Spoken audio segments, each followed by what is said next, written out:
Joining me right now, Fox News contributor and former U.S. ambassador to the United Nations, Ambassador John Bolton. Ambassador, good to see you. Glad to be with you. All right, big deal. You got these sanctions through. But is it really going to be a game changer here? I mean, what else do you think, Ambassador, we need to be thinking about in light of how this has all escalated? Well, I don't think the sanctions will have any material effect. Number one, the numbers involved are meaningless. Nobody knows what North Korea's real exports are. Nobody knows the total size of China's subsidy to North Korea. Nobody knows how much Iran is prepared to pay to keep the regime afloat. And look, we've had 25 years of combination of diplomacy and sanctions. It has failed. Okay. It has failed to stop them from getting very close to having deliverable nuclear weapons. There's no reason to think year 26 will make any difference. Okay, let's leave that aside right now and talk about, you walk me through, what are our options realistically? Tick them off, if you would, sir. I don't think there are any further diplomatic options in terms of trying to persuade North Korea to change its behavior. It's been clear they want deliverable nuclear weapons. They are on the cusp of getting it, and they're not going to change. So diplomacy is done. Pardon me? Diplomacy done. You can't talk to this guy.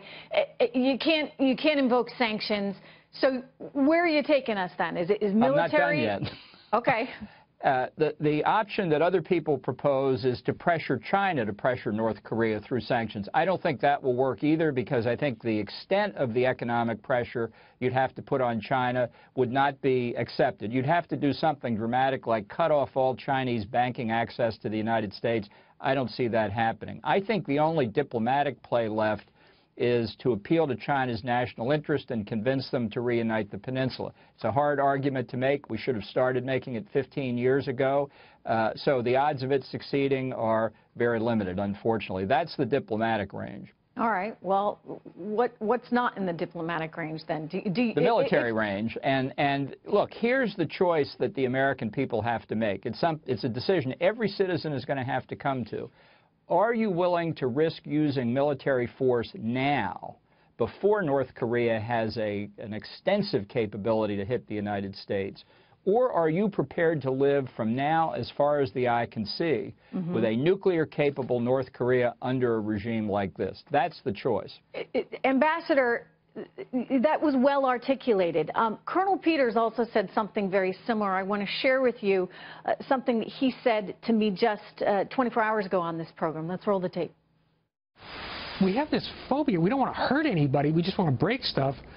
And the worst thing we could do would be, if we decide we must hit North Korea militarily, the worst thing we could do would be to do a half-baked effort. You're either all in or don't bother. Wow.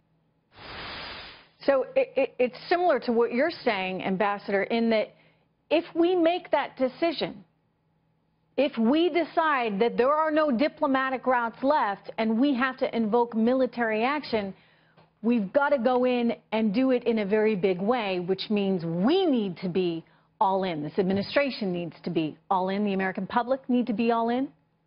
Well, I think there's a very wide range of potential military options, but I think what Ralph Peters is saying, and I think it's an important point, is if we use any military force, we have to expect that North Korea will retaliate, and the favorite expression of that is using their artillery north of the DMZ to shell civilian areas of Seoul. So if you're thinking of an effort, for example, to take out their nuclear weapons capability, attack their nuclear facilities, attack their missile facilities, attack their submarine facilities, simultaneously you have to think of stopping, to the extent you can, North Korea's retaliatory capabilities against the South. So it's more than just a pinprick strike. That, I think, is clear.